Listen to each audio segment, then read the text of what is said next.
안녕하세요. 아나운서 정지원입니다.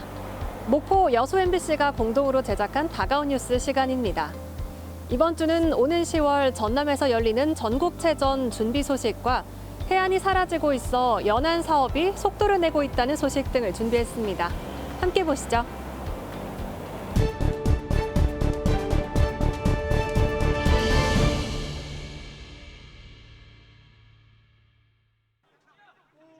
오는 10월 전남에서 개최되는 제104회 전국체육대회.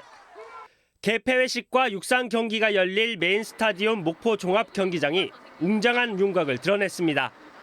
현재 공정률은 81%, 지상 3층, 관람석 16,000여 석 규모의 경기장은 올해 6월까지 주요 공사를 마무리할 계획입니다. 지금 전체 6월 말까지를 보고 있고요. 물론 이제 잔손 보는 건 조금 지날 수도 있겠지만 전체적으로는 6월 말이면 거의 끝날 거라고 생각하고 있습니다. 각 경기 종목이 열리는 체육시설들의 개보수도 순조롭게 진행되고 있습니다. 부주산 클라이밍 센터는 난이도를 낮추고 테니스장은 국제 규격으로 면적을 확대하는 등 체전 이후 활용도도 높아질 전망입니다. 전라남도도 전국체전과 장애인체전 개폐회식을 대행할 업체 선정에 착수했습니다. 생명의 울림 속으로를 주제로 열리는 개폐회식은 선수단 입장과 성화 정화 등과 연계해 뮤지컬 형식으로 표현될 예정입니다. 전국체전의 하이라이트라 할 수 있는 개폐식을 올림픽에 버금가는 감동을 주는 멋진 무대로 만들려고 합니다. 전남 22개 시군 65개 경기장에서 49개 종목이 분산 개최되는 제104회 전국체전. 오는 7월 말까지 경기장 신축과 개보수 등이 모두 마무리될 예정인 가운데 자원봉사단과 도민 서포터즈 등의 모집도 다음 달 본격 시작됩니다. MBC 뉴스 박종호입니다. 민선 2기 제38대 송진호 전라남도 체육회장이 취임했습니다. 앞으로 4년 동안 전남체육회를 이끌어가게 됩니다. 올해 전남체육회의 가장 큰 과제는 전국체전의 성공 개최. 전남체육의 위상을 되찾는 것은 물론 전라남도 방문의 해와 함께 시너지 효과를 내야 합니다. 안전하고 즐거운 전국체전으로 만들어 참가한 모두가 기억에 남을 수 있는 성공한 대회로 만들겠습니다. 전국 선수단 등 4만여 명이 전남을 찾는 만큼 각 분야별 준비도 한창입니다. 목포시는 주요 간선도로와 공원, 벽화와 꽃길 정비 등을 포함한 특별 관리 대책을 수립했습니다. 숙박과 음식점, 대중교통 등 경기 외 서비스도 바가지 요금 등으로 인한 잡음이 없도록 캠페인도 지속해 나가기로 했습니다. 스포츠 행사와 함께 가을에 풍성한 문화예술 행사들을 연계해서 개최해서 스포츠 관광 도시로 저희가 발돋움할 것이고요. 15년 만에 전남에서 열리는 전국체전을 시작으로 오는 2025년까지 전남에서는 전국 소년체전과 전국 생활체육 대축전 등 전국 규모 체육 행사가 잇따라 열릴 예정입니다. MBC 뉴스 김진선입니다. 광양 중마동에 있는 커뮤니티 센터입니다. 입구에 수영장과 목욕탕, 레포츠 시설 폐쇄를 알리는 공고가 보입니다. 광양시가 지난해부터 위탁 사업자를 찾아왔는데 5차례 입찰에도 운영하겠다는 사람이 없어 결국 시정조정위원회가 폐쇄 결정을 내린 겁니다. 수영장은 수소도시 홍보관으로, 이곳 목욕탕은 시 사무공간으로 활용할 방침입니다. 내부 안내 공간에서는 각종 집기를 정리하는 작업이 한창입니다. 수년간 시설을 위탁 운영해온 이영선 씨는 코로나19가 완화돼 이용객이 증가하는 추세였는데 운영을 이어가지 못해 안타깝다고 말합니다. 하루 3,000원으로 묶인 이용요금을 인근 수영장 수준으로 인상하려 했으나 시 조례 등에 묶여 올리지 못한 게 컸습니다. 일반 여성 회원분들의 회원수도 상당히 늘어가지고 평균적으로 일일 이용하는 회원이 아닌 우리 월로 다니는 회원이 550명에서 600명 정도. 인근 광영동과 금호, 태인동에서 시설을 찾았던 시민들도 폐쇄가 아쉬운 건 마찬가지입니다. 가까운 지근 거리에서 다니다가 또 새로 수영장이 생겼지만 선택을 할 수 있는 폭도 좁고 교통편도 좀 불편했고 시민이 이용하던 생활체육시설을 폐쇄하고 공무원 사무공간으로 쓰는 것을 두고도 적절하냐는 목소리가 나오는 상황. 광양시는 최신 시설을 갖춘 성황수영장이 개관했고 센터 자체 노후화가 심해 앞으로 예산 투입이 커질 것이라며 더 이상 운영을 이어가는 게 어렵다는 입장입니다. 계속적으로 지금 입찰도 한번 해보는 그 부분도 올렸는데 시정 조정위원회에서 이제 여러 가지를 검토한 결과 폐쇄하는 것이 앞으로 바람직하다. 공간 사후 활용에 대해서는 구체적으로 정해진 것이 아니라며 용역을 거쳐 비용과 적절성 등을 따져보겠다고 밝혔습니다. MBC 뉴스 유민호입니다.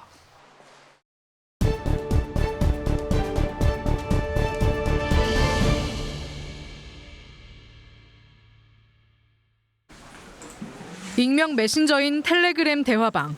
지역별 개인 성적표란 이름의 파일을 클릭하자 수험생 이름과 소속 학교, 성적이 그대로 드러납니다. 대화방에는 성적표 보는 법은 물론 지역별 학교 순위까지 집계돼 있습니다. 지난해 11월 고2 전국 연합학력평가 성적과 개인정보가 SNS를 통해 유포되기 시작한 건 지난 20일. 뭐가 올라왔다. 나중에 친구들끼리 막 링크도 돌아다니고 좀 많이 무분별하게 돌아다니고 있죠. 그러니까 친구들한테 니도 여기 나온다 하면서 이렇게 보여주고. 전남에서도 96개 학교 11,500여 명의 정보가 유출됐습니다. 도교육청은 경찰 사이버 수사팀에 해킹 여부에 대한 수사를 의뢰하고 텔레그램 측에 자료 삭제를 요청하는 등 대응에 나섰습니다. 하지만 이미 유출된 개인정보는 광범위하게 퍼지고 있어 학생들의 피해는 끊이질 않고 있습니다.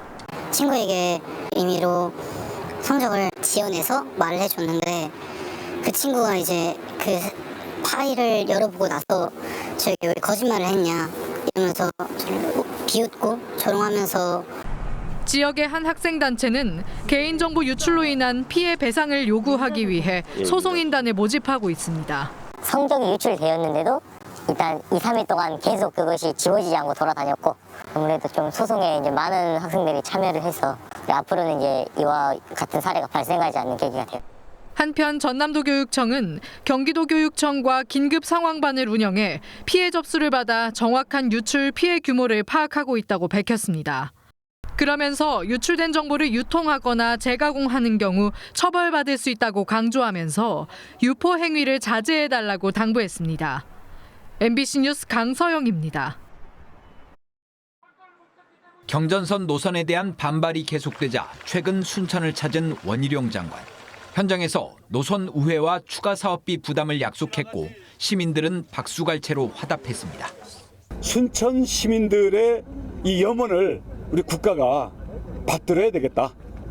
그래서 어떤 방식으로든지. 국민의힘 최고위원에 도전하고 있는 조수진 의원도 지난달 순천과 광양 등을 잇따라 방문해 습지 정원 조성과 투자 활성화에 대한 적극적인 협조를 약속한 바 있습니다. 보수 진영의 서진 정책, 특히 무소속 지자체장이 있는 지역에 대한 이 같은 민심 끌어안기 행보는 더욱 가속화될 전망입니다. 호남 지역 지방자치단체가 예산 정책 결정에 있어서 접근할 수 있는 통로가 제한되어 있는데 그런 기회를 보수 정당이 잘 활용한 측면들이 있고 특히 동북권 민심에 어필하는 측면들이 있는 것은 분명한 사실인 것 같고. 민주당 입장에서는 현 상황이 달가울 리 없습니다. 순천 경전선 문제만 보더라도 현직 국회의원보다는 무소속 시장의 정치력과 보수 정부의 전향적 태도가 더욱 부각되고 있기 때문입니다. 지방선거 공천 갈등 이후 민주당에 대한 불만이 직접적으로 드러나고 있는 것도 적지 않은 부담입니다. 역스러운 거죠, 사실. 넘어가 그러진 않겠지만 힘든 입장이 되겠죠. 내년 총선이 굉장히 좀 답답하게 가지 않냐. 특히 선거에서 전략적 선택을 해온 순천의 경우 노광규 시장과 소병철 의원의 신경전이 계속되고 있는 데다 국민의힘 천하람 당협위원장의 몸집 키우기까지 더해지면서 흔들리고 있는 민주당의 입지가 더욱 위협받고 있습니다. MBC 뉴스 문형철입니다. 무한의한 바닷가. 수백 미터에 걸쳐 곳곳이 무너져 절벽이 됐고 나무들은 쓰러졌거나 아슬아슬하게 매달려 있습니다. 이곳에서만 육지 쪽으로 30m가량 침식되면서 바로 뒤 농경지까지 위협받고 있습니다. 해수면이 상승하고 태풍 강도도 세지면서 이 같은 해안 침식이 전국적으로 빠르게 진행되고 있습니다. 정부는 이 때문에 지난 2000년부터 10년 단위로 연안 정비 기본 계획을 세워 자치단체와 함께 침식 방지 사업을 벌이고 있습니다. 연안 정비 사업은 피복선 등을 이용하여 호안을 조성함으로써 바다에서 오는 파도나 파랑으로부터 해변을 보호하고 또 수중 방파제와 돌제 등 인공 구조물을 만들거나 해변 복원 등 다양한 연안 정비 사업들이 진행되고 있습니다. 지난 2020년부터 시작한 3차 연안 정비 기본 계획에 따라 전남도는 13개 시군 89곳에 2,970억 원을 투자할 계획입니다. 특히 시군 재정 부담을 덜어주기 위해 전남도가 올해부터 도비 지원에 나서 사업 속도가 빨라질 것으로 보입니다.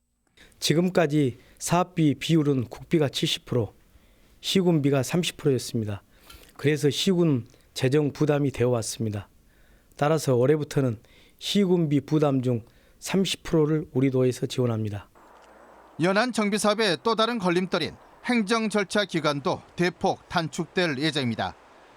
도는 길게는 1년 이상 걸리던 해역 이용 협의, 공유 수면 점 사용 허가 등을 연차별 계획에 따라 미리 완료하도록 했습니다. 더 이상의 침식을 막고 복원된 곳을 친수 공간으로 만드는 연안 정비 사업이 탄력을 받을 전망입니다. MBC 뉴스 문현철입니다.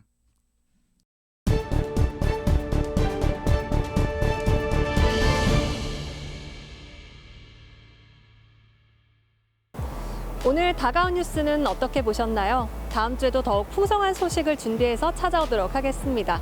많은 시청 부탁드립니다.